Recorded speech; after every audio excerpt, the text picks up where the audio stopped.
From downtown Detroit, Local 4 Live starts right now. Good morning. Thanks for joining us on Local 4 Live. I'm Shantae Passmore, and of course for Nick Monticelli. And good morning to everyone watching on Click on Detroit, Local 4 Plus, and streaming on YouTube. And good morning also to those listening to us on the go, thanks to the Click On app. Plenty of conversations happening in the next 2 hours. We're starting here in Detroit, of course, where the city is seeing if a tax on admission to events like a Lions, Tigers, or Wings game would benefit the city. We're talking with the president of the Citizens Research Council on what it could all mean. Then it's all everyone is talking about, the new iPhone. We're having a conversation about whether tariffs are playing a role in its hefty price tag. And finally, home prices jumping here in the city of Detroit. We're taking a look at the numbers and just how much a home can cost you if you're in the market looking for one. And police trying to piece together what led up to a deadly shooting on Detroit's east side. Sky 4 was over the scene on Harnett Street. This is near Outer Drive and Conant. Police tell us the victim was fighting with another man when he was shot. We know someone is in custody, but no other information is available right now. And a live look at Ann Arbor this morning. A Chinese student who pleaded no contest to smuggling biological material into the country will learn how long she'll be in prison in just a few short hours. Chung Shun Han worked at a University of Michigan lab and was on trial for smuggling and lying to U.S. Customs when she took the no contest plea. She faces up to 20 years in prison for smuggling and up to 5 years for lying to Customs. The packages Han sent to the lab allegedly contain organisms and biological materials hidden inside books. Authorities say Han also admitted to clearing her phone before flying to the U.S. to, quote, start fresh. Meanwhile, a former U.S. attorney for Michigan told Local 4 how this case shows the feds are cracking down. And I think we're going to have more of these cases in the future. So it's not going away anytime soon. Now, you might remember another Chinese couple in an unrelated case are also accused of smuggling dangerous fungus for research at the University of Michigan. As for Han's sentencing hearing, that is scheduled for 11 o'clock this morning. And Hamtramck City Council member Abu Musa is named the new mayor pro tem. The previous pro tem mayor, Khalil Rifai, stepped down after a series of scandals against city leaders, but Musa is also in the spotlight. Local 4 obtained this video showing a man putting absentee ballots in a drop box days before the August primary. State police say this video was part of their investigation into Musa. And these changes coming after City Manager Max Garbarino, Police Chief Jamil Altahari, and Officer David Ademchek were fired after allegations of misconduct. Tensions were still high at last night's council meeting. You should take some kind of step from the city of Hamtramck, not to scare the people. Truth will come out very soon. Please patient and pay attention what you speak, what you do. While Musa is the new mayor pro tem for now, the city's next election is just weeks away. And a federal lawsuit over pride flags on city property is dismissed. Last year, the city manager took down a pride flag put up by residents. Those residents filed a lawsuit saying it violated their freedom of speech. Now, the judge ruled the city can decide which flags fly on its property because the flagpoles are considered the city's own speech. And charges are dismissed for 15 people accused of being fake electors for President Trump. A judge ruled the defendants didn't show criminal intent. They were accused of signing paperwork claiming Trump won the 2020 election in Michigan. Former President Joe Biden had a 154,000 vote victory. Attorney General Dana Nessel says the ruling is disappointing and is considering an appeal. And now the next time you attend a Lions, Tigers, Pistons, or Red Wings game, should you be taxed for it? That's the question this morning. Detroit is considering the idea. The city council asked the nonpartisan group Citizens Research Council of Michigan to study the impact an admissions tax could have on Detroit. It would include sporting events, concerts, and more. Well, why? The city council wants to reduce property taxes, but needs another way to make up that money, of course. So here's what the report found. If you were taxed 3% to attend events at Comerica Park, Ford Field, LCA, the Masonic Temple, Fox Theater, and Fisher Theater, it would raise $14 million for the city. If that tax was 10%, it would raise nearly $47 million. And joining us now to talk more about the report is Eric Lupher, the president of the Citizens Research Council. Good morning. Thanks for joining us. Good morning. Thanks for having me with you. So let's just kind of get to the nuts and bolts. Why did the city council ask you guys to do a research on this? So there's different types of economic activity, and the city's able to benefit from people and businesses locating in the city. They're able to benefit from income earned by people working in the city. But as the city has grown since bankruptcy, there's a lot of consumption going on. People coming down for events, people eating at restaurants, shopping in the stores, the new stores that are opening, things like that. And the city really doesn't benefit from that. So this is a way of tapping into some of that consumption and helping it feed the city's ability to provide services for quality of life. And as your introduction said, perhaps provide some property tax relief. Well, you know, Eric, most people don't like to hear the word tax. They don't like to hear the word tax, but they sure want the police and fire to show up. And when we come down and visit for a game or a concert, we want to feel safe walking to and from the venue. We want quality streets. We want to be able to get in and out safely. So there's some price to pay for that. Okay, so let's talk about price. I don't know if I can put you on the spot. Say, for instance, a family want to go to an event. And I know it just would depend, right, obviously, but how much extra could they be looking at, I suppose, or what's a good example? Yeah, so you gave a couple of ranges there at the beginning, and what we did is we looked at other cities around us and what they do. Why try to reinvent the wheel and what's economically viable? So as low as 3%, you're talking about $15 million, so $100 ticket, you're paying $3 extra. 10%, now you're talking $50 million in revenue, and that same ticket, you're paying $10 extra. So it's a little bit of a tax, and we know tickets can be expensive, so that $100 is perhaps on the low point. But it's something to pay a little bit extra to get in. And the question is, Lions are a hot ticket. Right. Are you really going to object that much to a 10% tax? Taylor Swift comes in town, people are going to pay whatever they can to get into that concert. Walk me through and correct me if I'm wrong. Did the analysis also look at, say, for instance, if a sports team is having just an exceptional season, but then maybe a couple years later it's not? Like, does it fluctuate? Is it fixed? What does that look like? Yeah, so this puts the city at the mercy of the teams a little bit. If they have down years, and we've seen that recently with the Pistons, and the Red Wings continue to miss the playoffs. The Tigers, up until midway last year, were struggling to be successful. And not many people are coming to the games, so the revenues are going to suffer during that. But during the good years, when the Tigers are rolling and the Lions are on a playoff run, tickets are going to surge and revenues will come in. Now, how long did it take the group to look into the economic impact for Detroit?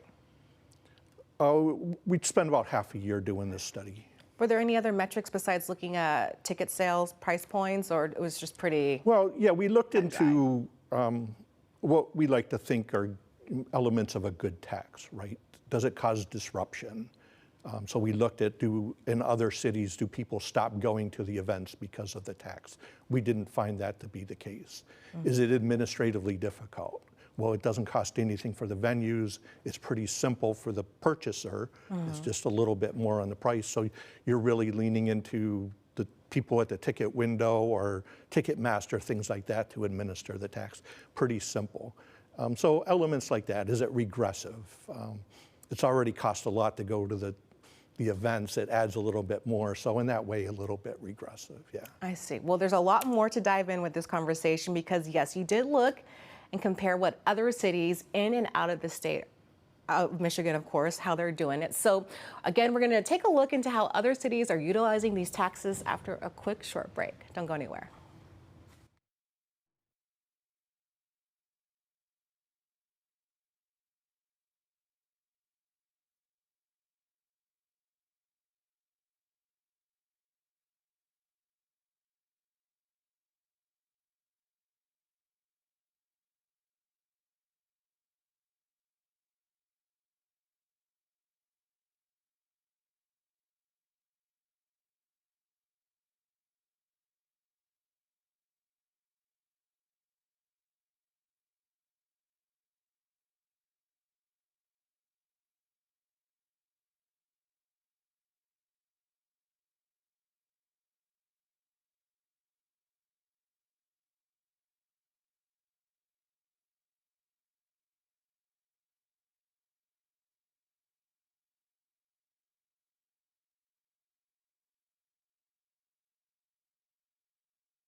Welcome back, everyone. If you're just joining us, we're talking about an idea to tax sporting events and concerts in Detroit.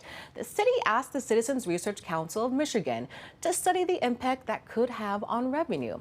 34 states already have some kind of tax like this. You're looking live at Chicago right now, where they impose a 9% tax on tickets, 3% tax on admission fees, and a more than 10% tax on streaming services. They raised $344 million last year, and Eric Lufer is here with us. He's the president of the Citizens Research Council in Michigan, and thank you for sticking around with us. So not only did you do a deep dive in what that would mean for the city of Detroit, but you also looked beyond the state, correct? Yeah, we looked at other cities. The idea is Michigan's constitution says that cities should have more than a property tax to fund their services, but then shortly after the Constitution was adopted, the legislature enacted a law that says only if they pass a law to authorize taxes can that happen. We know there's still some anti-Detroit sentiment, so the idea is look broadly, how could all of Michigan benefit from something like this? So we looked at Grand Rapids, East Lansing, Ann Arbor, Lansing, where there are other sporting events, big concert halls, things like that. So just help the legislature understand this. It doesn't need to be a Detroit-only thing, and there's a lot of entertainment consumed throughout the whole state, and it would be up to those cities whether they think the bang is worth the buck to try to do something like this. So for those who may be just joining us right now, earlier, before we went to break, you touched on how this could help with public safety, police, fire. But how else could this money be used? Yeah, one of the things we looked at is property tax relief. Detroit property owners pay some of the highest property tax rates in the nation, among the highest in the state. And that's a disincentive to be in the city. While we see good things happening, it's sort of tempered by that high property tax relief. So we looked at that, and if they authorized the tax at that 10% rate that we talked about, it'd be as much as 5.7 mil reduction. The city currently levies 19, almost 20 mils. So it's about a quarter of what the city levies for its own purposes. You would still have the county and school taxes and things like that. So it's a little bit, everything helps in providing relief. It's not going to eliminate the property tax. I see.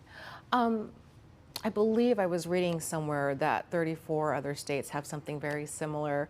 Makes me wonder, is Detroit, is Michigan, are we kind of behind the 8 ball here? How do you see it? On this one, we are. Okay. Right? I was asked in a different interview, right, would entertainers just not come to Detroit to avoid this?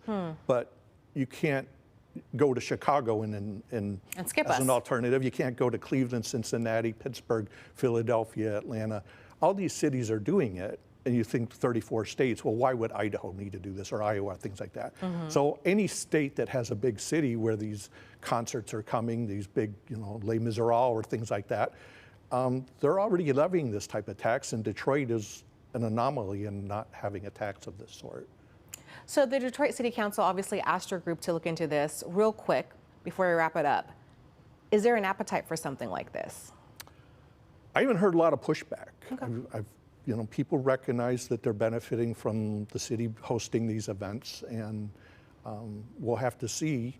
We have to get it through the legislature, and we see all the dysfunction going on up there. Whether they're willing to sit down and talk rationally about something like this, we'll have to see. To be continued. To be continued. Thank you, Eric, so much for your time. Thanks for having me. Appreciate it. Oh my goodness. All right, well, we'll be back in just a few minutes with a check of Ashley's forecast, plus a live look over Detroit this morning. Next, we are taking you to a spot that was just named, listen to this, one of North America's most exciting restaurants. We'll be right back.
All right, at 8:19, getting a live look at downtown Detroit this morning, where there's a spot that was just named as one of the best in North America. We're talking about Ladder 4 Wine Bar. Has been named North America's most exciting restaurant by the 50 Best. Located in the 1910 firehouse on Vinewood Street, this unique wine bar opened in 2022. Ladder 4 is known for its special wine selection from small family wineries and a menu inspired, I like this part, by a classic grandma cuisine with just a little bit of a modern twist. You can read the restaurant's response to the award over on clickondetroit.com right now. And right now, we're taking a live look over Belleville, where it's starting to feel, I know Ashley was calling it false fall, and we were experiencing it the past few days, but now it feels like summer's trying to make a return. What do you say, Ash? Now, forewarned weather with Exact Track 4D. Here's a look at your weather story as we are rounding out this work and school week. So warming up close to 80 today and likely in the low 80s throughout the rest of the week, even into the weekend. So summer making a comeback. So we're feeling good this week with pleasant conditions, not just because we're dry, but also the lower humidity and warming temperatures. I mean, try to find a window to get outside because you know these days are numbered. Now, as far as rain chances, there is a chance for some rain on Saturday evening or Saturday night, but we're still fine-tuning that timeline, and even that is not a guarantee because not all models are in agreement when it comes to our rain chances this weekend. But I'll give you some insight on what we know as of right now. But first, let's get you through the afternoon today. Upper 70s, close to 80. There were some areas yesterday that got into the upper 70s, around 77, more widespread 75. So I think that today it'll be much like that. Most of us upper 70s, but there could be an outlying area that hits about 80 degrees. But we will have probably more clouds than sun. We'll call it partly sunny. You'll get a few peaks of sunshine today, but we're steering clear of the rain that was dancing around the Great Lakes earlier today. So that fizzles out and we're dry all the way until possibly Saturday. So this is the one model that does pull in moisture across northern lower Michigan and here in southeast Michigan by Saturday night.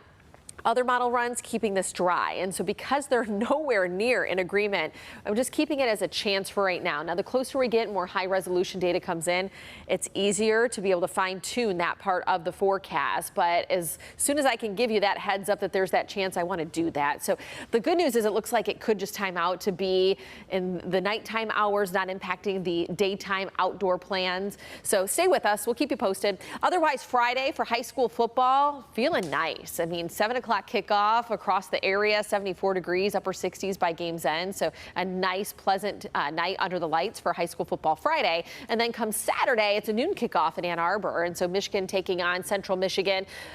Plan for about 77 for kickoff, probably low 70s for tailgating, and then low 80s by game's end. A few clouds mixing in, but that'll be the peak temperature of the day, which we hit for kickoff in East Lansing because it's a later game. That's a 3:30 kickoff as Michigan State takes on Youngstown State, and likely 70s by game's end. And fingers crossed we're staying dry for that because as of now, the rain looks like it would be at night. Now, can we get it out of here before folks are tailgating on Sunday? Well, that we'll have to wait and see. So just keep that slight chance in throughout the morning. But otherwise, we'll be right around 74 degrees by the time folks are walking into Ford Field, and upper 70 by game's end. So still a nice day to be out and about in Detroit.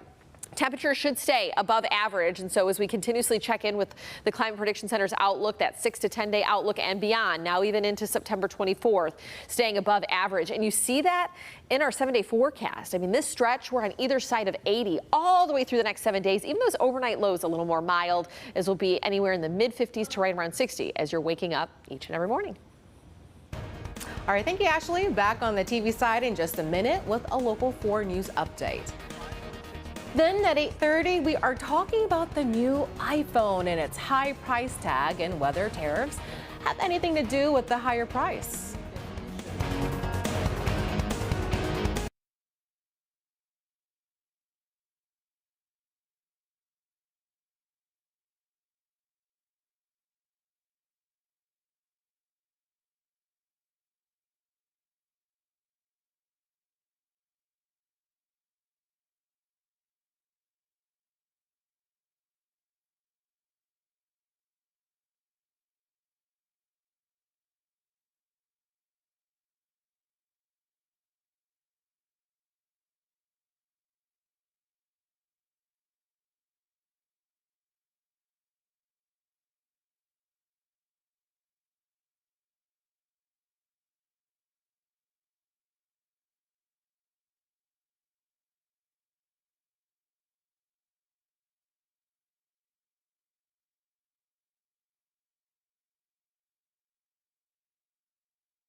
Good Wednesday morning. I'm Shantae Passmore with a Local 4 News update.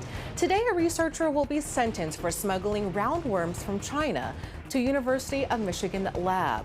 Chung Shan-wan pleaded no contest to charges of smuggling and lying to border agents. Han faces up more than 20 years in prison.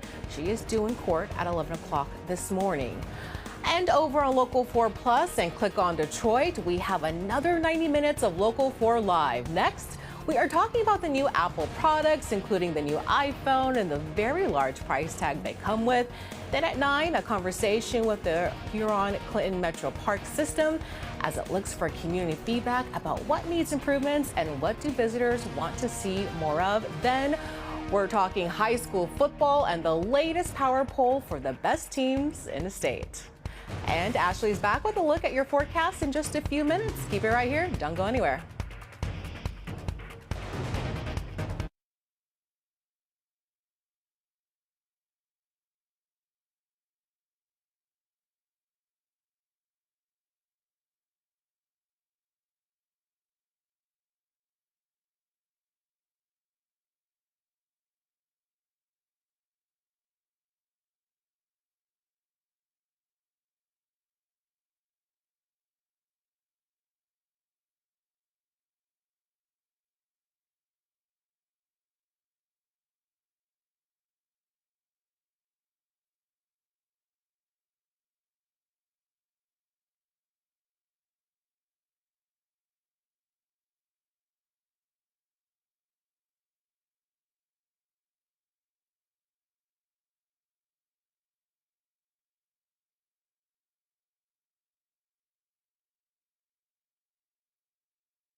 From downtown Detroit, Local 4 Live starts right now.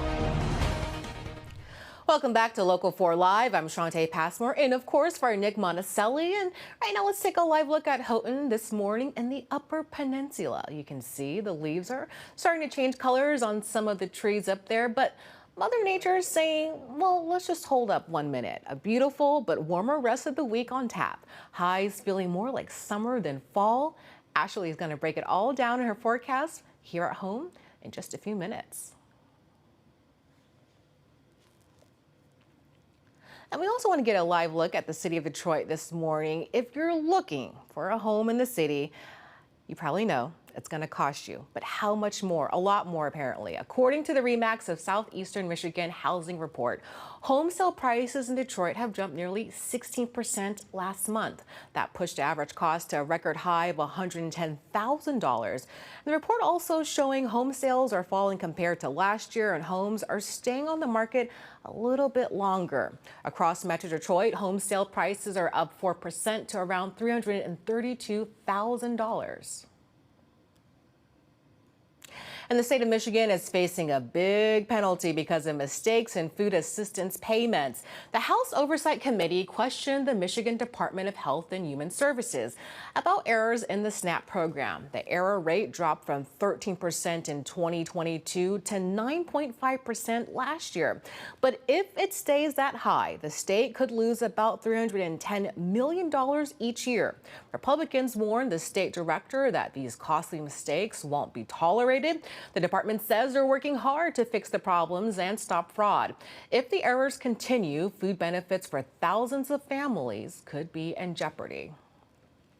And entrepreneurs in Michigan can get a slice of $4 million in one of the nation's largest pitch contests. The Pitch My competition is, something like Shark Tank, but local. 8 startups will compete regionally for $250,000 before they move on to the state final for a chance at $1 million. Last year, Detroit's Civilized Cycles took home the top prize with their ultra-light electric semi-trike. It's like a van, but way more affordable. Last night, Pete Martin with the MSU Research Foundation, which helped launch the project, spoke with our Ty Steele about why now is the perfect time for a competition like this in Michigan.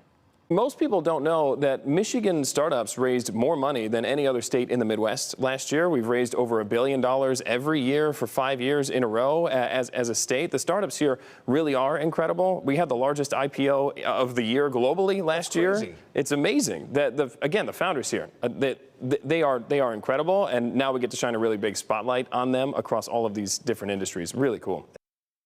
So, if you have that $1 million idea in your back pocket right now, we've got all of the details about the competition over, of course, on clickondetroit.com. And meanwhile, the Supreme Court fast-tracking a case on President Trump's power to impose his tariffs. Arguments will be heard in November, an unusually quick timeline for the nation's highest court. Small businesses and states challenging the tariffs say the president illegally used emergency powers, pushing them nearly to bankruptcy. Lower courts have ruled most of the tariffs are illegal. Tariffs remain in effect as the case moves forward. And a federal judge has blocked President Trump's attempt to fire Federal Reserve Governor Lisa Cook, saying there's no proof she's failed in her duties. The judge said the president can only remove Fed governors for, quote, for cause based on actions while in office, not on past allegations. The administration is expected to appeal, but for now, Cook will stay on the board while the case continues. Meanwhile, getting a live look at the stock futures board right now. Futures are ticking up this morning, and we'll see what happens later today. It comes after the Labor Department revised its job growth numbers.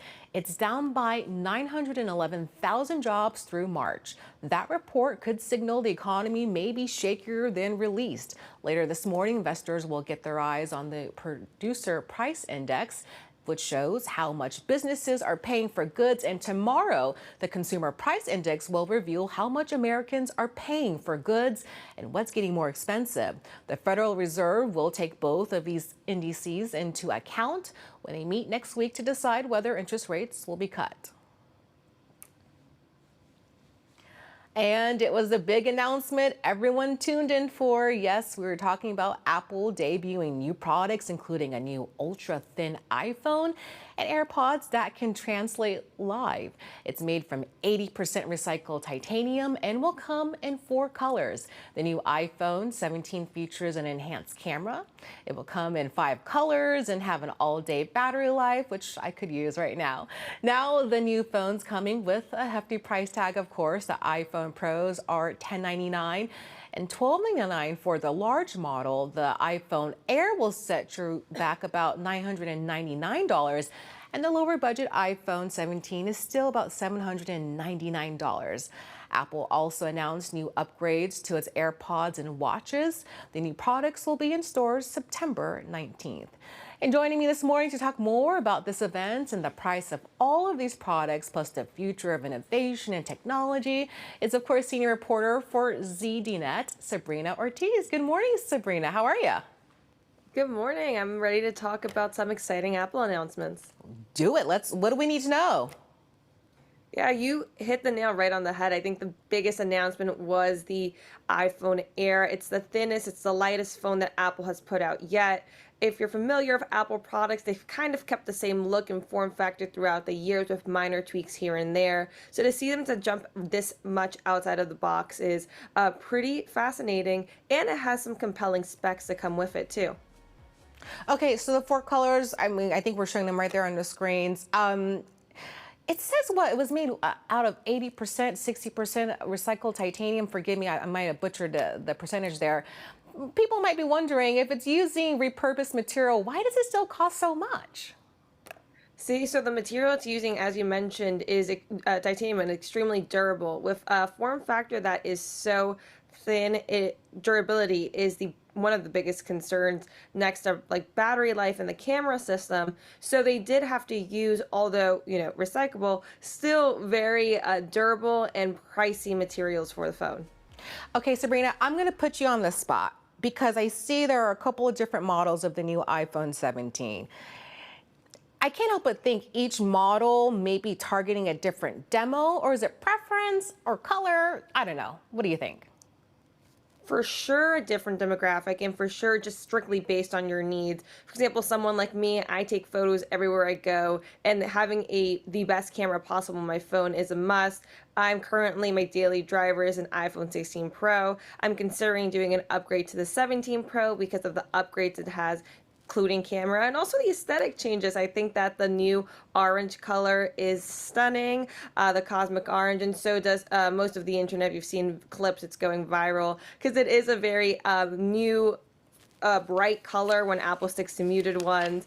The base phone is great, again, for most users. I think that will satisfy all of their needs without breaking the bank. It got some upgrades, including a better selfie camera that will make the upgrade worth it, or should make the upgrade worth it for an average consumer. And then the Air is a tricky one. I'm trying to figure out exactly who the right audience is for that one. I would say it's really somebody who values the compactness over anything else, because you are compromising things like camera and battery life. So that would really be up to someone who really appreciates the aesthetic that much or willing to make the trade-off.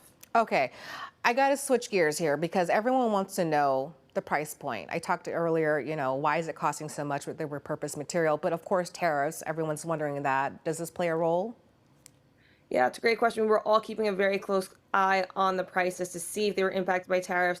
As I think you mentioned, they did go up about $100 across the board. However, Apple didn't explicitly mention or attribute tariffs to the price raise. As a matter of fact, all of the phones are now coming with a higher storage, so 256 gigabytes. So that could be the reason that the prices are higher. But again, we won't exactly know if it was tariffs that did it, but $100 does seem pretty minimal. But for a company like Apple, who hasn't raised prices in a very long time, I could see why it would raise some eyebrows. Okay, I think everyone wants to know AI. I mean, that's all anyone can talk about. How does that play into some of the new products with the phones, with the watch, with the AirPods? Yeah, that's a great question. So back in June at WWDC, their developer conference, Apple announced a ton of new AI features packaged into Apple Intelligence. Those will be available for all the iOS, one of the latest models. I think it's the iPhone 15 Pro and later who downloads iOS 26, including the 17 lineup, will be able to take advantage of those features. However, yesterday Apple did slightly mention some new AI features coming to the new device lineup, but those remained minor. Sabrina, look, I've I still have the 12, I think. You're talking about maybe upgrading. You're just one generation below. People want to know because every year they've got to up the ante real quick. Is it worth the hype? Is it? I mean, it's more than the lens and the colors, but I mean, what do you think? Hot take. 100%, I have to caveat, depend on the user. And also, I think it depends on what model you're coming from. I think a 13 Pro, again, this is just my take, would be a perfect candidate or below for the upgrade, because you will be getting a lot more features too with the software update, which is something I really care about. Do you need the iPhone 17 necessarily? Probably not, especially because with the iPhone 17 dropping, the prior models are likely to get some discounts. The holidays are around the corner, so we have Black Friday that's going to likely include some great deals. Carriers are including great deals. So you don't necessarily need the latest phone to have some of the latest features, but I would say that the upgrade is probably around time for like the iPhone 13 or lower. Hey, Sabrina, Apple basically had me at battery life for all day. That's all I need to know. Hey, thanks so much for joining us this morning. We really appreciate it. Absolutely. Have a wonderful day. You too. Take care. All right, folks, we'll be right back after this quick break.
All right, time is 8:43 right now on this Wednesday morning. President Donald Trump is speaking out against Israel's strike on Hamas leadership inside Qatar, a U.S. ally, saying the U.S. played no role in the attack. This is sending ceasefire talks into limbo right now. Alice Barr is following the developments in Washington. Hi there. The White House says the U.S. military, not Israel, notified it of the Israeli strike and that the U.S. then told Qatar, but not in time to stop the attack. President Trump overnight voicing frustration with another escalation in the Middle East, an Israeli attack targeting Hamas leadership inside Qatar, that Qatar called cowardly and illegal. I was very unhappy about it, very unhappy about every aspect, and we got to get the hostages back.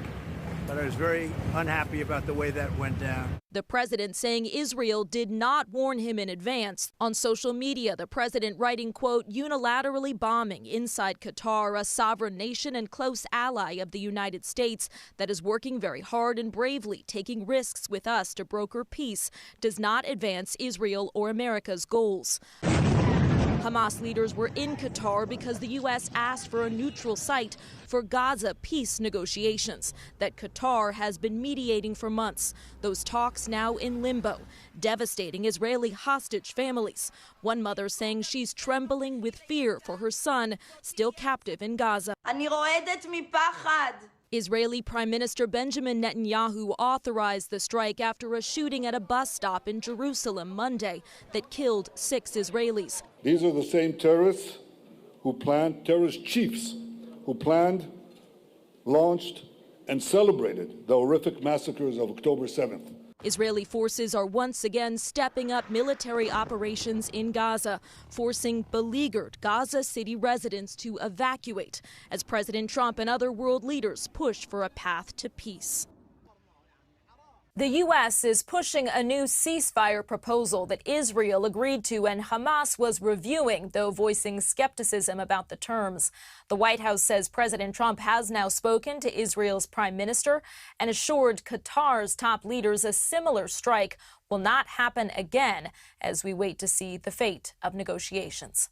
In Washington, Alice Barr, NBC News. All right, thank you, Alice. Well, back in just a few minutes with a check of the forecast. Plus, is one of our favorite traditions that hits Woodward every year, the Grand Jester you'll see at this year's Thanksgiving Day Parade.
Well, if you're counting, Thanksgiving might still be 78 days away. However, the parade season is underway with the crowning of this year's Grand Jester for the Distinguished Clown Corps. The annual Grand Jester reception was held by the parade company at Huntington Tower Tuesday night. And this year, the Grand Jester is Dr. Dwayne Meswa. He's marched in the parade as a clown for 28 years, and this is the 99th year of America's Thanksgiving Parade presented by Gardner White. You can watch it right here on Local 4 the morning of Tuesday, November 27th. Ashley? Now, forewarned weather with Exact Track 4D.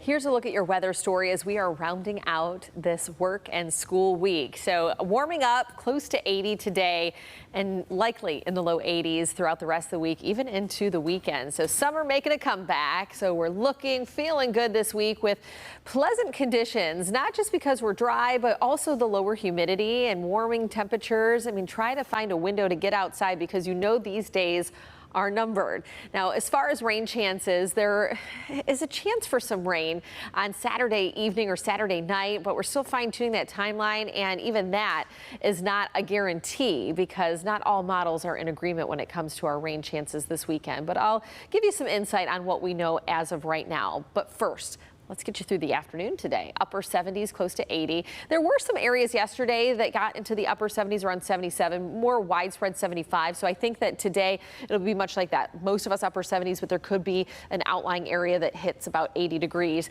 But we will have probably more clouds than sun. We'll call it partly sunny. You'll get a few peaks of sunshine today, but we're steering clear of the rain that was dancing around the Great Lakes earlier today. So that fizzles out and we're dry all the way until possibly Saturday.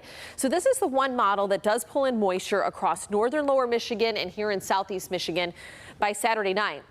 Other model runs keeping this dry, and so because they're nowhere near in agreement, I'm just keeping it as a chance for right now. Now, the closer we get, more high resolution data comes in, it's easier to be able to fine tune that part of the forecast. But as soon as I can give you that heads up that there's that chance, I want to do that. So the good news is it looks like it could just time out to be in the nighttime hours, not impacting the daytime outdoor plans. So stay with us. We'll keep you posted. Otherwise, Friday for high school football, feeling nice. I mean, 7 o'clock kickoff across the area, 74 degrees, upper 60s by game's end. So a nice, pleasant night under the lights for high school football Friday. And then come Saturday, it's a noon kickoff in Ann Arbor. And so Michigan taking on Central Michigan. Plan for about 77 for kickoff, probably low 70s for tailgating, and then low 80s by game's end. A few clouds mixing in, but that'll be the peak temperature of the day, which we hit for kickoff in East Lansing because it's a later game. That's a 3:30 kickoff as Michigan State takes on Youngstown State, and likely 70s by game's end. And fingers crossed we're staying dry for that because as of now, the rain looks like it would be at night. Now, can we get it out of here before folks are tailgating on Sunday? Well, that we'll have to wait and see. So just keep that slight chance in throughout the morning. But otherwise, we'll be right around 74 degrees by the time folks are walking into Ford Field and upper 70 by game's end. So still a nice day to be out and about in Detroit. Temperatures should stay above average, and so as we continuously check in with the Climate Prediction Center's outlook, that 6 to 10 day outlook and beyond, now even into September 24th, staying above average. And you see that in our 7-day forecast. I mean, this stretch, we're on either side of 80 all the way through the next 7 days. Even those overnight lows a little more mild, as we'll be anywhere in the mid 50s to right around 60 as you're waking up each and every morning. All right, thank you, Ashley. And just a gentle reminder, I guess really to myself, Thanksgiving, of course, is on a Thursday, not a Tuesday. Not sure why I said that, but here, I think you're gonna like this next story. A local Uber driver delivered more than a passenger to her destination. And it's not the first time this mom went into labor before making it to a hospital. The unforgettable ride on the other side of this break.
What should have been a quick drop-off turned into an unforgettable Uber ride. A pregnant mom requested a ride to the hospital, but a few minutes into the drive, her water broke, adding an unexpected passenger to the ride. Our Will Jones caught up with the mom and driver about this very special delivery. This Uber driver was planning to do one more ride before a coffee break, but after the ride with the pregnant passenger, caffeine wasn't needed anymore, and I'm sure we all can understand why. I think it's really important for women, especially Black women, to stick together. When Uber driver Maggie Watley saw Brea Ray walking to the car last month, she knew something was up. So when she was walking to the car, I was just like, oh my gosh, she's about to pop. Once Maggie learned of Brea's destination, she realized she was spot on. She got in the car and she was like, it says the hospital, right? And I was like, oh. And I went and, started the ride. But just a few minutes into the ride from Romulus to Corewell Health Trenton, Brea's water broke. I remember asking her, I'm like, how long is the ride? And she said 15 minutes. I remember like 3 minutes, I just couldn't make it no more. I have a passenger that just went into labor in my car. Maggie pulled into the parking lot of Speedy Lube on King Road, and baby Grace was making her way into the world in the back seat. Okay. Is she delivering, ma'am? The baby just came out. The baby's out? Yes. Okay. Along for the ride and delivery was Brea's 4-year-old son, Legend. He was like, oh my goodness, he was so traumatized. He was even getting out the car. She was such a blessing because she was trying to calm Legend down, myself. For Legend, this should have been all too familiar. It was for Brea. We get to the main entrance of like the emergency room, and I just had him right in the front seat of the car. Yeah. Wow. Yeah. 3 pushes with her. Really wanted her to have the hospital experience, but yeah. I just have my car babies, I guess. But baby Grace's arrival came with an unexpected gift for Brea and Maggie, a new friendship. I don't have my mom. She's deceased, so just having her just step in, it's a blessing. Life can get tough for all of us. We all go through things, and just having somebody in your corner can definitely lighten the load, no matter what it is that you're going through. I'm a helper. That's me by nature. Maggie learned that Brea doesn't have a car, so now she's working to get her one. By the way, baby Grace is a healthy, beautiful baby girl. Will Jones, Local 4. Just such a happy ending right there. Well, so much more happening in our next hour of Local 4 Live. In our next show, big changes could be coming to your favorite Metro parks, how your feedback can help shape Metro parks across Metro Detroit. Then, Cracker Barrel pulling back its makeover after backlash, what this means for the chain's future, and artificial intelligence transforming everything from cars to classrooms. Next, a big conversation happening at Washtenaw Community College later this month.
From downtown Detroit, Local 4 Live starts right now.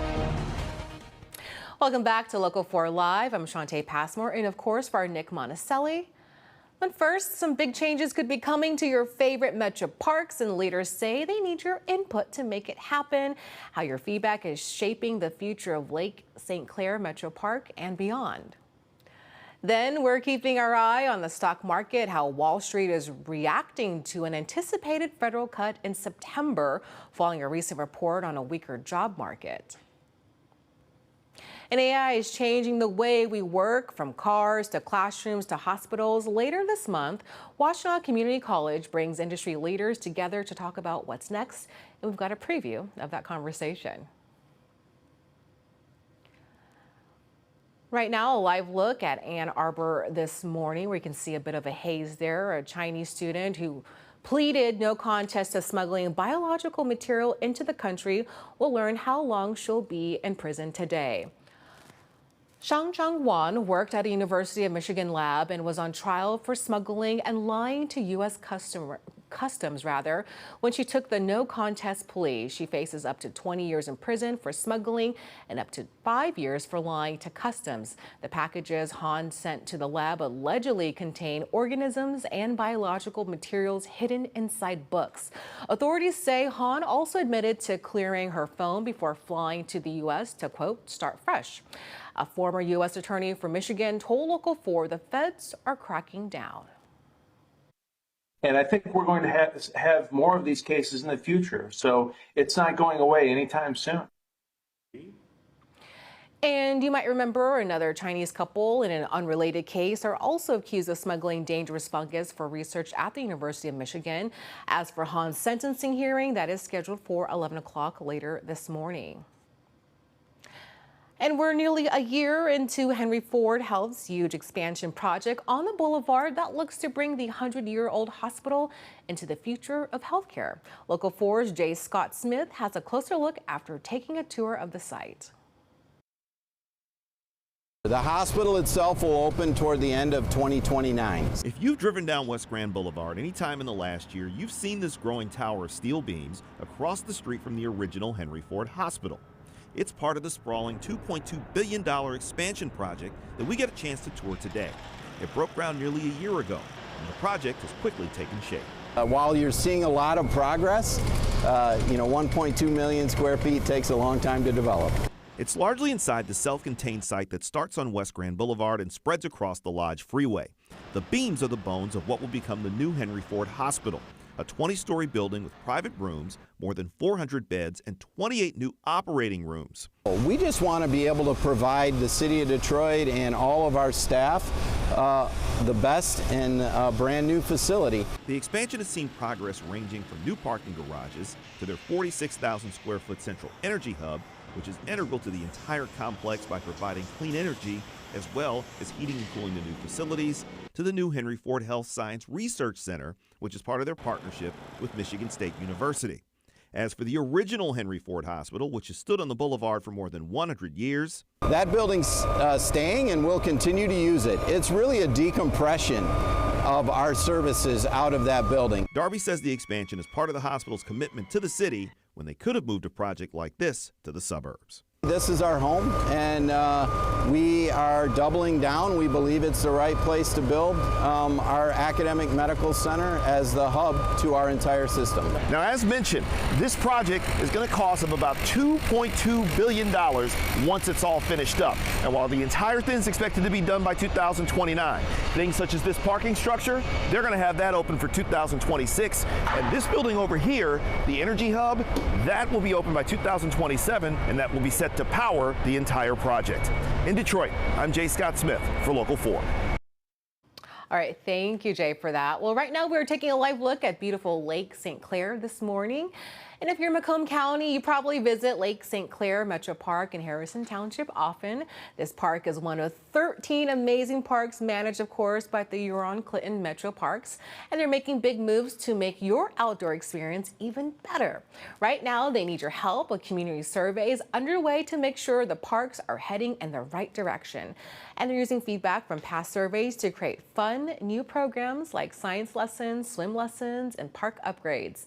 This year's survey is still available to take right now. And this morning we are joined by Danielle Motter. Did I get that right? You did. Okay, the Chief of Marketing Communications for Huron-Clinton Metro Parks. Good morning. Good morning. Thanks for having me. Thanks for being here. Now, I was telling you earlier, Danielle, I was like, I don't know how you can make the Metro Parks any better. So what are you looking for exactly? So part of our strategic plan is to listen to the community and make sure that we're delivering programs and amenities that the community actually wants to see in the Metro Parks. So we're looking for honest feedback. Realistically, we want to hear from the community of what kind of events and programs we should look at adding in the future, or what kind of amenities and improvements we should focus on. How often, and I don't know if the survey can gauge this, maybe some park goers may not know there's a program that's already available, or they're like, oh, we should try this, maybe look into this. Absolutely. So we actually have questions about that on the survey. So it helps us gauge our communications reaching people. Are they learning about what we already have available?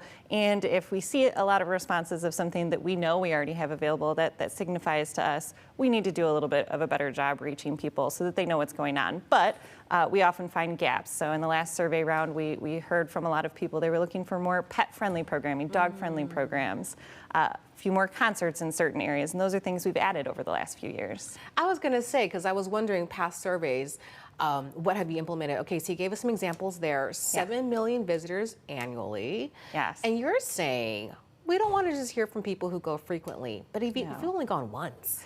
Even if you've never gone, we want to hear from everybody, because we are here for the entire Southeast Michigan region. So it's important for us to hear what our regular visitors want to see, certainly, but we also want to hear from those that aren't yet a Metro Parks visitor or only come a few times or infrequently. We want to know, how could we be better? What could we be doing to pull some of those additional people in? Okay, so you're looking for some feedback, some improvements, but maybe let's just walk viewers through a little bit what you have, because not too long ago, I think I was there for Everyone in the Pool, that initiative. Yes, you were. And that was basically preventing drownings. That's so important. Right. What else do you guys have on tap? So we have a whole calendar full of programs all year long. Everyone in the Pool is certainly a big initiative for us, of free swim lessons and reducing drownings. Supplemental science is another major effort that we have, and now that it's back to school time, it's kind of top of mind for us. And so getting into classrooms and getting students out into the Metro Parks, learning about nature, learning about the outdoors, STEM education, and getting a hands-on experience into what those careers could look like for them. But additionally, we've got some programs coming up called Night of the Dragon, which is a medieval-themed festival at Indian Springs and Stony Creek Metro Parks. We've got some more dog-friendly programs coming up, some painting under the night sky programs, and we still have some improvement projects that are wrapping up, construction trail improvements, work on our Lake Erie Metro Park wave pool, and a few others. Danielle, I can't help but wonder, I don't know, just the way how we are nowadays, how much of this are the surveys based on? I think everyone's looking for an experience. Like, you can't just get out of your car and go to the park and hit a trail, right? Is that part of it too? So yes and no. Okay. So we're looking to hear, how do you use parks? What do you do most frequently when you're in parks? And we're also asking, what do you do outside of parks? So what kind of ways do you spend your free time, for us to gauge how frequently are people visiting parks? And when they get to us, what kind of experience are they really looking for? What does that experience look like? Is it a passive, I want to go on a walk out in the nature trails, or is it, I want an experience that's curated just for me and is medieval in theme or astronomy in theme, or whatever the case may be? How many people are we looking to hear from? We're looking to hear from a few thousand people at least, but certainly we would love more than that. And that number is based on our consultant's sample size for our population in the region. So I don't know if I can put you on the spot. I know we're wanting to gather feedback now, but like, is there like a bigger picture as far as like what the Metro Parks hopes to be or envision? I don't know if you can kind of share some of that with us. I can at a really high level. So yes, we have a strategic plan. Part of our mission statement is bringing parks and recreation to all the people of Southeast Michigan all their lives. So we're looking to gather this input, but we're also starting to work on those future-looking master plans within the parks, or updating them rather. We have them already. So looking at, what does the Metro Parks look like in the future? What programs can we offer? But certainly we want to be making bigger impacts around the areas of education, outdoor education, stewardship, climate action, improving our stormwater management, our air quality.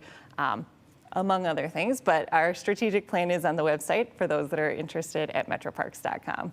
All right, very quickly, because they're telling me to wrap. Yeah. Is there a Metro Park that's best for looking at foliage, or are you going to be biased and say all 13 of them? I'm going to be biased. All 13 of them have their own sets of foliage, so you can see it everywhere. We love to hear that. Thank you so much for your time, Danielle. I appreciate Thank you. it. All right, when we're back, we're checking in with Hobie on what's happening with our game of the week and who's facing off this Friday.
All right, 9/12, everyone. Another week of college football in Metro Detroit. We're looking forward to more great football, of course, this Friday night.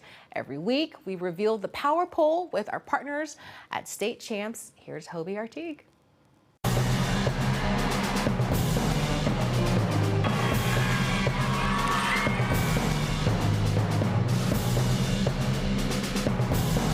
Time for week 3 of our Local 4 State Champs Power Poll. Lauren Plant from State Champs joining us, and a little bit of a shakeup from teams 10 to 6 this week. That's right. Let's get into it, Hobie. Let's look at number 10, Rochester Adams. Rochester Adams drops a couple of spots. That's only because of the level of competition they play. Hey, they're the Game Time Live this week versus West Bloomfield on Local 4+.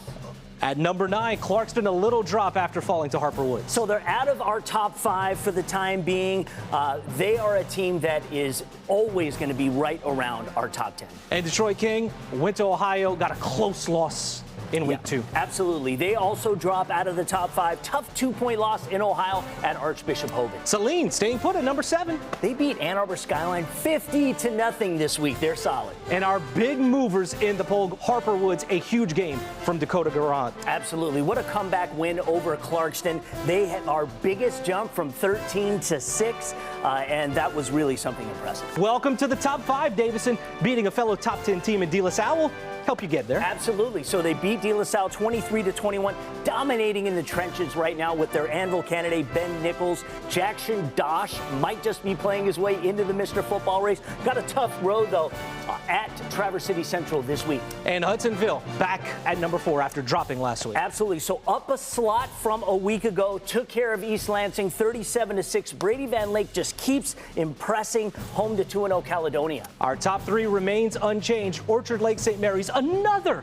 40-plus point effort from them. They just pounded Toledo St. John 42-10 in Ohio. Eaglets have scored 83 points over their first 2 games. Junior wide receiver Lorenzo Barber having a breakout season. They're at Jimmy John's Field on Friday to take on De La Salle. Our top 2, I thought we would have a switch, but no go this week. Catholic Central staying put at number 2. 1 and 2 stay the same this week, but Detroit Catholic Central and boy, Toledo really feeling that Michigan heat. DCC beats Toledo 27-14. That was in Ohio, taking on Ontario, Canada's Clarkson Football North this week. No passport needed. They're coming here. If you are a Cass Tech fan and you still have fingernails left, congratulations, because another close one for the Technicians to start the year. Living on a prayer for the first 2 weeks, but they get it done. Another dub. They beat Granville 31-28 in overtime on a game-winning field goal. Great 1-2 punch at running back for the Technicians. Carson Lovett, Julian Taylor. Tech opens up PSL play against a struggling Renaissance team this week. A great schedule of high school football coming your way in week 3. Much more on Local 4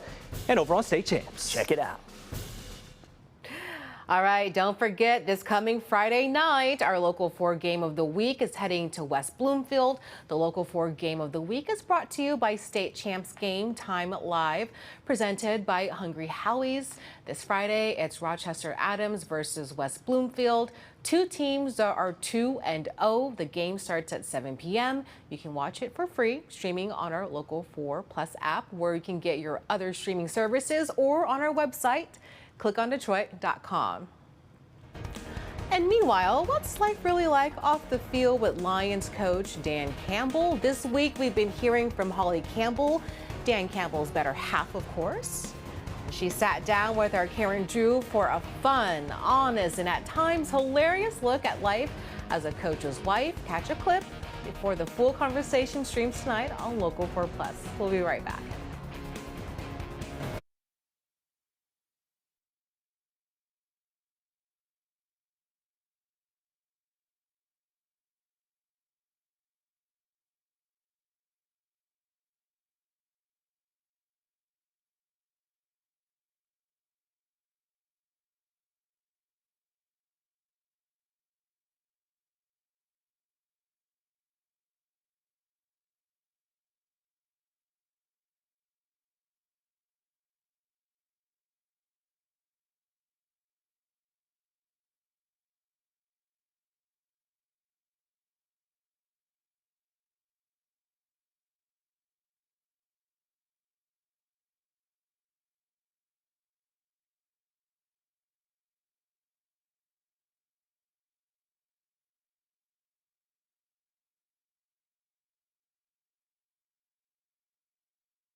All right, 9:17 on this Wednesday morning. Ready, set, forward. It's the global brand marketing campaign launched by the Dearborn-based automaker. Overnight, Ford said it's all about putting the community and customers first.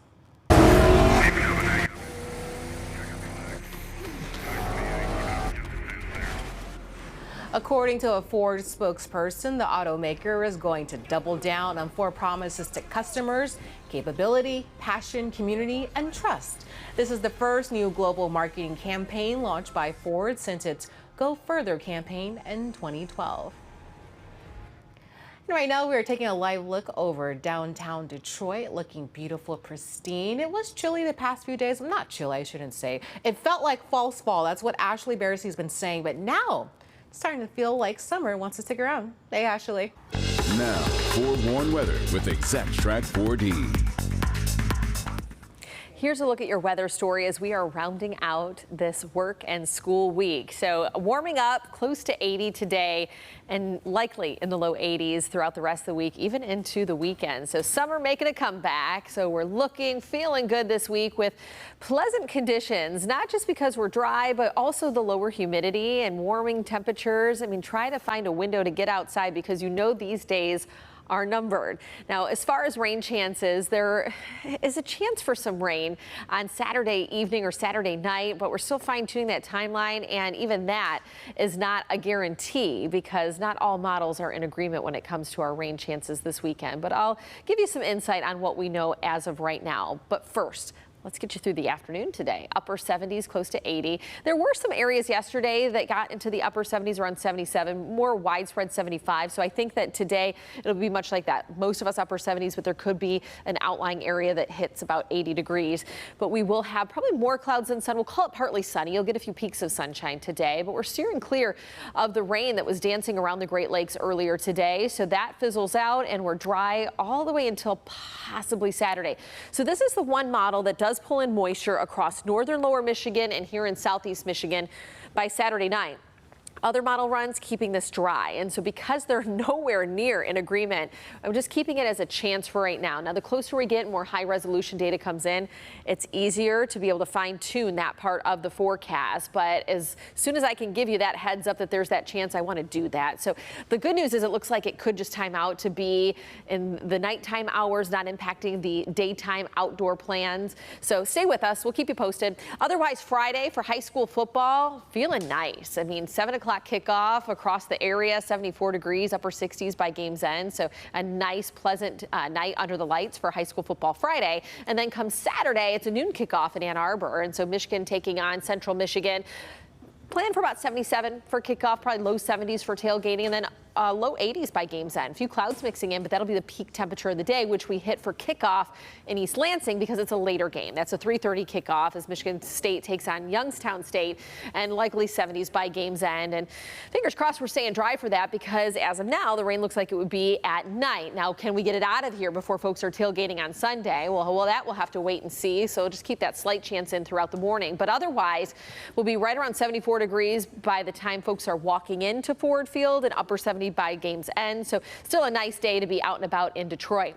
Temperatures should stay above average, and so as we continuously check in with the Climate Prediction Center's outlook, that 6 to 10 day outlook and beyond, now even into September 24th, staying above average. And you see that in our 7-day forecast. I mean, this stretch, we're on either side of 80 all the way through the next 7 days. Even those overnight lows a little more mild, as we'll be anywhere in the mid 50s to right around 60 as you're waking up each and every morning. All right, thanks, Ashley. Well, a live look at Ford Field right now, and behind every coach, there's a family. All week, we have been hearing from Holly Campbell, the wife of Detroit Lions head coach Dan Campbell, of course, and our Karen Drew and Holly Campbell talked football, superstitions, fourth downs, and those famous coffee runs. You can hear their entire conversations tonight, streaming here on Local 4 Plus. But we want to bring you just a snippet of that conversation as we dive into Holly's social media feed and talk about some of those family moments she loves to share. Okay, let's talk a little personal. I first started following you on Instagram, okay? And I was just like, well, she's interesting. I like that you're authentic. I like that you're real. I like that I get a little bit of a sneak peek. Right. And then it seemed like you started and then poof, you kind of blew up. Yeah, no, it's everyone started following you. It's shocking to me. It's like, it blew my mind. And I've always been private. It was the sideline kisses she posted before the game that went viral. And now, Holly Campbell is enjoying sharing some of those other moments in the Campbell's house that typically not many knew about. Whether it's their Yorkie circling the bowl, happy birthday videos celebrating Dan, or getting a sneak peek of the Lions coach helping on move-out day from college. And struggling a bit with getting that big beanbag in the truck. Holly is sharing it all. Is there ever a moment where he's like, Holly, don't post that? No, he's never told me not to post anything, but he does, sometimes he gets, when he starts getting asked about it all the time, then I did kind of pause before I did the beanbag one. I was going to say that was the other one when he was moving and getting it in the truck. To me, it was the funniest thing I'd ever seen in my life. And I'm all about, if I can embarrass him a little bit, why not? Right? Right. And they called it puppy love. Beyond the family fun, Holly's using her social influence to help others. My short-term goals are to highlight how great Detroit is, to connect with fans, to show small businesses and restaurants, and I just feel like giving back like that. What do you do for a little bit of peace together, or a little moment? Dan and I, we have our we usually have shows that we're watching together. It's annoying because sometimes you have to wait like 3 weeks before you can watch the next episode. But you're not allowed. You're not allowed to watch ahead. So yeah, right now we're watching Chief of War. What do you think you do to help him mentally? Just keep that balance. Well, I mean, it's a balancing act because you have to kind of anticipate what he needs, because sometimes he needs you to be, you know, completely supportive and completely like, you know, sometimes he wants the advice, sometimes he wants a sounding board, and sometimes he just wants you to listen. 27 years of marriage. So what's the key to success? I think we just like each other. We just really, we have a good time together, and we make each other laugh. And we're both, I mean, we're used to each other. I mean, you're best friends. Right, yeah. You really are.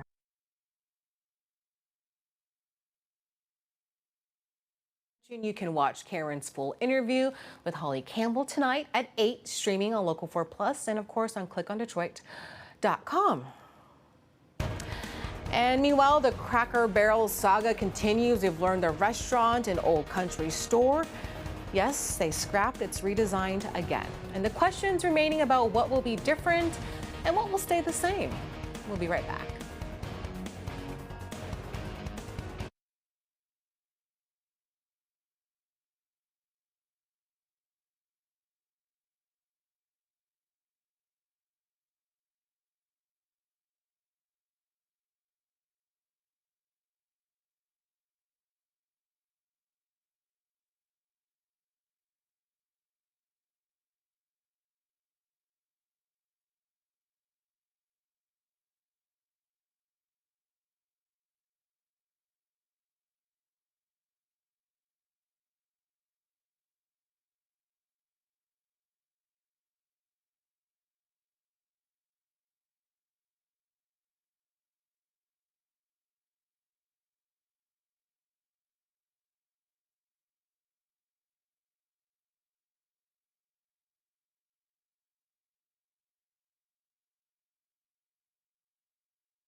(9:27) on your Wednesday morning, and right now we are taking a live look at the Detroit Metro Airport. And while it may not seem like it, now may be the time, yes, to look at the holiday travel budget. According to the Points Guy, flights around Thanksgiving and Christmas are costing 6% more this year, which is about $600. The best time to book a flight is about 2 months before your trip. Experts say you can set alerts for Google Flight to watch for cheaper tickets. And meanwhile, Ford is recalling another 1.5 million vehicles in the U.S., this time over faulty rear view cameras. The issue has reportedly caused at least 18 accidents, but so far, no injuries have been reported.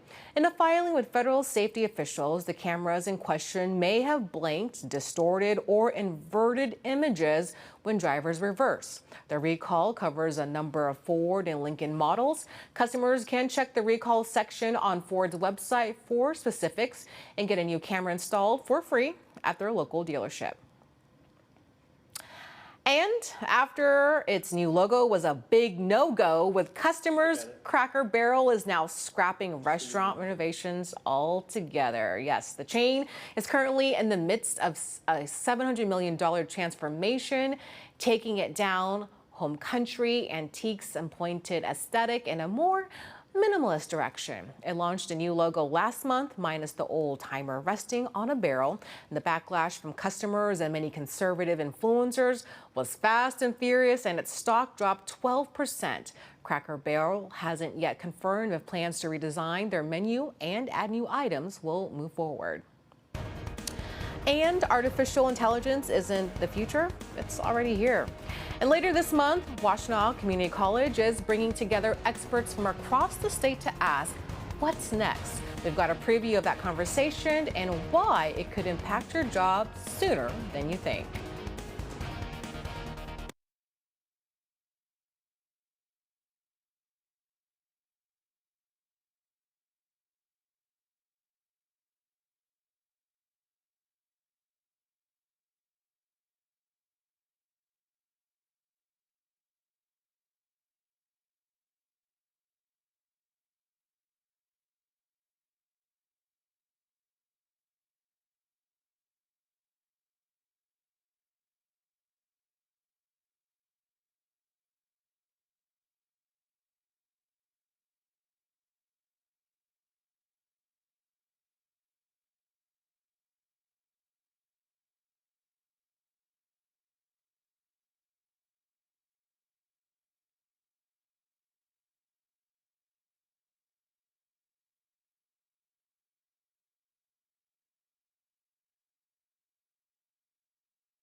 From downtown Detroit, Local 4 Live starts right now. All right, welcome back to Local 4 Live. I'm Shantae Passmore in for Nick Monticelli, and thanks for joining us this morning around 9:31. Ready or not, artificial intelligence is making its mark in just about every industry you can think of. And later this month, Washtenaw Community College will be hosting leaders from the automotive, healthcare, and education sectors to talk about what's happening and what's next. We're going to preview a little bit of that conversation right now. And this morning, we are joined by college president Dr. Rose and Rajiv. You got to help me. Donnie. Thank you for that. Thank you for being gracious. He is from the Ford Motor Company. And President Belanca, let's talk a little bit about the conference. It's called AI at Work, the Innovation Imperative. And why is this such an important conversation to be had right now? Well, as you mentioned, AI is transforming every segment of work and throughout all of industry in terms of healthcare, manufacturing, automotive, education, business, and industry. And it's impacting jobs and in a positive way. And it's critical for people to create this awareness of what's happening so that we can prepare, or individuals can prepare for this new skill set that's being required in every job. Yeah. So Rajiv, I want to bring you into the mix. So you work obviously at Ford Motor Company, and what's your role? And walk us through what's the impact that AI is playing in the work that you do? Right. So I'm part of a large organization within Ford, which is made up of analytics professionals, which includes data scientists, data engineers, software engineers, and we support all the other functions within Ford with analytics products and needs, right, where we can use statistics and machine learning and AI to actually either build products to improve our operations or to do some analyses. Right? So I focus on the manufacturing side, where we support all our plants globally. We have about 80 plus plants globally that make vehicles and engines and transmissions and so on. So we essentially try to support business objectives using AI-based products.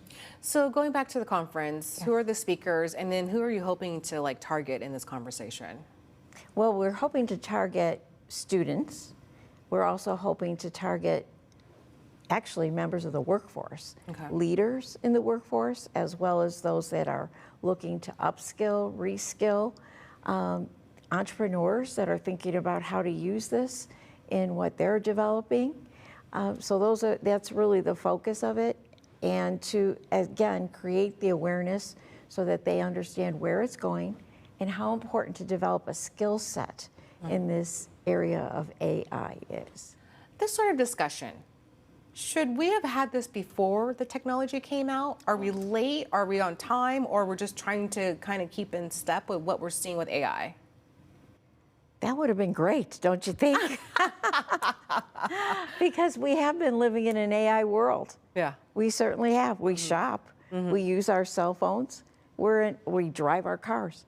I mean, everything we do, we live in an AI world. And Rajiv can talk about his position and how he's used it for so many years in what he does. So Rajiv, I think a lot of times when people see advanced technology, there's always that hesitation, like it's going to kill jobs or not so readily to embrace it. But this is a tool, is what you're telling me. Right, right. So it is essentially changing the way a lot of people do their jobs, right? Because there is advancements. And to go back to your previous question, right? I mean, AI has been around for many years, right? It goes back to the 1950s actually, but other things have come into the picture, which is huge computing power, fast networks, cloud computing, and so on, which is making it more easily accessible to most people.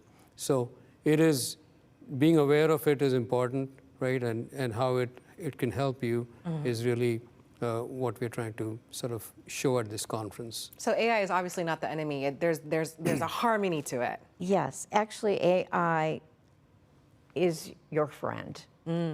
They say that you should look at AI as a colleague, a partner. I see. To help you analyze, use critical thinking, help you with different skills. And what they are also saying is that employers are looking for people with that skill set. So it's really not eliminating jobs, just like most technologies that come across. We always think, oh, what jobs are we going to lose? We don't really lose any, they change. Yeah. And that's what AI will do. All right, so real quick, people who want to go, listen in, ask questions, what do they need to know about the event? September 23rd. Okay. From 9 to 4 a.m. I'm sorry, September 24th. Yes. From 24th, everyone. From 9 to 4 p.m. And it's at Washtenaw Community College. And we look forward to seeing you there. Costs $95, okay. Yes. Well, thank you so much for your time, both of you. Thank we appreciate it. Thank you. Thank you. All right. Now to a live look at the stock market's opening numbers. Investors are reacting to an anticipated federal cut in September as many hope weak job numbers push the Fed to reevaluate its rates.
Let's take a live look right now this morning at the big board. Opening just a few minutes ago, markets closed yesterday on a high note. The S&P and NASDAQ both climbed 0.4%, and the Dow added 196 points, all sliding into new record territory. The rally was underpinned by growing investor confidence and Fed rate cuts, spurred by cooling jobs data. And for the first time, Poland says it shot down Russian drones that violated its airspace. Poland's prime minister says there were 19 drones, roughly, calling it an unprecedented violation, and confirmed Poland had asked NATO to meet and discuss next steps. Officials say debris from one drone hit a home in eastern Poland. Another piece landed near a cemetery. As of now, no injuries are reported. Closer to home, Hamtramck City Council member Abu Musa is named the new mayor pro tem. The previous pro tem mayor, Khalil Rifai, stepped down after a series of scandals against city leaders. Musa is also in the spotlight. Local 4 obtained this video showing a man putting absentee ballots in a drop box days before the August primary. State police say this video is part of their investigation into Musa. And these changes coming after city manager Max Garbarino, police chief Jamil Al-Tahari, and officer David Ademchek were fired after allegations of misconduct. Tensions were still high, of course, at last night's city council meeting. You should take some kind of step from the city of Hamtramck, not to scare the people. Truth will come out very soon. Please patient and pay attention what you speak, what you do. While Musa is the new mayor pro tem for now, the city's next election is just weeks away. And Michigan could face a penalty if it doesn't improve its mistakes in food assistance payments. A House Oversight Committee questioned the Department of Health and Human Services director about the mistakes. The director says they are making improvements and the error rate is under 10%. Starting in 2017, federal law will require the rate to be under 8% to avoid a penalty, which puts thousands of families at risk of losing funding. And meanwhile, a federal lawsuit over pride flags on city property is dismissed. Last year, the city manager took down a pride flag put up by residents. Those residents filed a lawsuit saying it violated their freedom of speech, and the judge ruled the city can decide what flags to fly on its property because the flagpoles are considered their city's own speech. And Wayne State is breaking ground on a new 160,000 square foot health sciences research building. The $200 million project is going up on Canfield, right across from Scott Hall and adjacent to the Karmanos Cancer Institute. The facility will be used for things like cancer research, neuroscience, and infectious diseases. It's set to be finished by 2028. And President Donald Trump is speaking out against Israel's strike on Hamas leadership inside Qatar, a U.S. ally, saying the U.S. played no role in the attack. This is sending ceasefire talks into limbo. And Alice Barr is following the developments in Washington. Hi there. The White House says the U.S. military, not Israel, notified it of the Israeli strike and that the U.S. then told Qatar, but not in time to stop the attack. President Trump overnight voicing frustration with another escalation in the Middle East, an Israeli attack targeting Hamas leadership inside Qatar, that Qatar called cowardly and illegal. I was very unhappy about it, very unhappy about every aspect, and we got to get the hostages back. But I was very unhappy about the way that went down. The president saying Israel did not warn him in advance. On social media, the president writing, quote, unilaterally bombing inside Qatar, a sovereign nation and close ally of the United States that is working very hard and bravely taking risks with us to broker peace, does not advance Israel or America's goals. Hamas leaders were in Qatar because the U.S. asked for a neutral site for Gaza peace negotiations that Qatar has been mediating for months. Those talks now in limbo, devastating Israeli hostage families. One mother saying she's trembling with fear for her son, still captive in Gaza. Israeli Prime Minister Benjamin Netanyahu authorized the strike after a shooting at a bus stop in Jerusalem Monday that killed 6 Israelis. These are the same terrorists who planned, terrorist chiefs who planned, launched, and celebrated the horrific massacres of October 7th. Israeli forces are once again stepping up military operations in Gaza, forcing beleaguered Gaza City residents to evacuate as President Trump and other world leaders push for a path to peace. The U.S. is pushing a new ceasefire proposal that Israel agreed to and Hamas was reviewing, though voicing skepticism about the terms. The White House says President Trump has now spoken to Israel's prime minister and assured Qatar's top leaders a similar strike will not happen again as we wait to see the fate of negotiations. In Washington, Alice Barr, NBC News. Okay, Alice, thank you. Well, we are taking a live look at the Detroit Zoo this Wednesday, and while the penguins are doing their thing, it's a tiny newborn chimp that's stealing the show. The zoo just announced her name, and it's a heartwarming nod to her mom. We'll tell you what's the name, what it means, and how this 2-month-old is already melting hearts. We'll be right back.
All right, a live look at the Detroit Zoo on 946 this Wednesday morning. You're looking at the monkey exhibit, something that's getting a lot of attention right now for good reason, because the zoo announced the name of its 2-month-old chimpanzee this week. Nakili means a copy or to copy in Swahili. The zoo says it was chosen by zookeepers because Nakali is a perfect copy of her mother. Oh, so precious. The zoo says the baby chimp is nursing well and has spent some time in the outdoor habitat with her mom. And meanwhile, we're going to take a live look outside of downtown Detroit. We've seen some clouds right there, but blue skies for the most part. The weather warming up so nice. That false fall seems like it's behind us. Hey, Ashley. Now, forewarned weather with Exact Track 4D. Here's a look at your weather story as we are rounding out this work and school week. So warming up close to 80 today and likely in the low 80s throughout the rest of the week, even into the weekend. So summer making a comeback. So we're feeling good this week with pleasant conditions, not just because we're dry, but also the lower humidity and warming temperatures. I mean, try to find a window to get outside because you know these days are numbered. Now, as far as rain chances, there is a chance for some rain on Saturday evening or Saturday night, but we're still fine-tuning that timeline, and even that is not a guarantee because not all models are in agreement when it comes to our rain chances this weekend. But I'll give you some insight on what we know as of right now. But first, let's get you through the afternoon today. Upper 70s, close to 80. There were some areas yesterday that got into the upper 70s, around 77, more widespread 75. So I think that today it'll be much like that. Most of us upper 70s, but there could be an outlying area that hits about 80 degrees. But we will have probably more clouds than sun. We'll call it partly sunny. You'll get a few peaks of sunshine today, but we're steering clear of the rain that was dancing around the Great Lakes earlier today. So that fizzles out and we're dry all the way until possibly Saturday. So this is the one model that does pull in moisture across northern lower Michigan and here in southeast Michigan by Saturday night. other model runs keeping this dry. And so because they're nowhere near in agreement, I'm just keeping it as a chance for right now. Now, the closer we get, more high resolution data comes in, it's easier to be able to fine tune that part of the forecast. But as soon as I can give you that heads up that there's that chance, I want to do that. So the good news is it looks like it could just time out to be in the nighttime hours, not impacting the daytime outdoor plans. So stay with us. We'll keep you posted. Otherwise, Friday for high school football, feeling nice. I mean, 7 o'clock kickoff across the area, 74 degrees, upper 60s by game's end. So a nice, pleasant night under the lights for high school football Friday. And then come Saturday, it's a noon kickoff in Ann Arbor. And so Michigan taking on Central Michigan. Plan for about 77 for kickoff, probably low 70s for tailgating, and then low 80s by game's end. A few clouds mixing in, but that'll be the peak temperature of the day, which we hit for kickoff in East Lansing because it's a later game. That's a 3:30 kickoff as Michigan State takes on Youngstown State, and likely 70s by game's end. And fingers crossed we're staying dry for that because as of now, the rain looks like it would be at night. Now, can we get it out of here before folks are tailgating on Sunday? Well, that we'll have to wait and see. So just keep that slight chance in throughout the morning. But otherwise, we'll be right around 74 degrees by the time folks are walking into Ford Field and upper 70 by game's end. So still a nice day to be out and about in Detroit. Temperatures should stay above average, and so as we continuously check in with the Climate Prediction Center's outlook, that 6 to 10 day outlook and beyond, now even into September 24th, staying above average. And you see that in our 7-day forecast. I mean, this stretch, we're on either side of 80 all the way through the next 7 days. Even those overnight lows a little more mild, as will be anywhere in the mid 50s to right around 60 as you're waking up each and every morning. All right, thanks, Ashley. So, question this morning. Are you having trouble sleeping? Well, if you are, you're not alone. A nationally representative Consumer Reports survey says only 43% of us would describe our sleep quality as good or very good. Our Rhonda Walker has more with the Consumer Reports exploring if supplements could be the answer for the rest of us. You've been staring at the ceiling for what feels like hours, wondering why sleep is playing so hard to get. If you're consistently losing sleep, studies have shown it can wreak havoc on your body and increase your risk for anxiety and depression. A lot of people are turning to supplements to help. According to a national representative Consumer Reports survey, about 1 in 6 Americans used dietary or natural supplements in the past year to help them sleep better. Unlike sleep medications, which are prescribed by a doctor, sleep supplements can be found over the counter on store shelves and stocked with pills, teas, and tonics, claiming to help you sleep. Take melatonin, which is a naturally produced hormone that regulates our sleep wake cycle and helps control when you're sleeping and when you feel awake. Evidence does suggest that taking melatonin can help you doze off about 7 minutes faster on average. Research shows it may be useful for people with jet lag or certain sleep disorders, but be sure not to overdo it. You don't want to interfere with your body's natural production of melatonin. Other supplements you may find promoted out there to help you sleep include CBD, which is a compound that is found in both hemp and marijuana. And it doesn't get you high. Some early research suggests that CBD may be a reasonable treatment for insomnia, but a lot more research still needs to be done. One study suggests that if your vitamin D levels are low, adding it may help you nod off faster and sleep longer. And if it's restless leg syndrome keeping you up at night, your doctor may suggest taking iron. If you do decide to try a supplement, be sure to look for a trustworthy seal on the bottle from a group like US Pharmacopeia, ConsumerLab.com, or NSF. And don't forget, you can also pair your sleep supplements, perhaps with a white noise machine. CR's experts thought the Magic Team Sound Machine white noise machine was the perfect combination of inexpensive and easy to use with high quality sound. All right. Thanks, Rhonda. Well, Consumer Reports says other things you can do to help you sleep are limiting your screen time. Oh, that's going to be hard. Before bed, and not consuming any caffeine right after lunch. And when we're back, we're checking in with Tati from Live in the D to talk about what's going on in the show. Plus, we'll take a look at your My Picks of the day.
Welcome back. Hey, Nick always says you send them and we will show them. That's our mantra for our My Picks of the day. And check this out. Today's My Pick is from Tillerman and Pontiac, showing a beautiful camouflage butterfly on some flowers right there. Ah, really nice. Okay, remember, anyone can submit these types of photos under the My Picks tab on clickondetroit.com. And we have so much more coming up throughout the day here on Local 4. And Tati from Live in the D is here. And what do you have in store for us? It is a packed show today, but one of the things, I'm going to pose the question to you.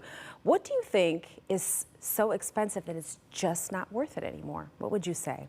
Because we're all pinching our pennies. Could be a long list. Yeah, so we are talking about it because that's going to be our couch club, but we also are going to reference an article that talks about many things from fast food, junk food, streaming services. People are cutting the streaming cord as well. I mean, when you add it all up, people are probably paying more than what we were paying with cable. We should have just stuck with what we had. That's what I was saying. They need to do a bundle. Yes. Besides ESPN and Disney Hulu. I'm talking about everyone else, but you're right. Might as well have So cable. we're going to talk about that. And we're also going to have an Art and Street Festival that's taking place in Ann Arbor on the show today. So we're really excited about that. And here's one.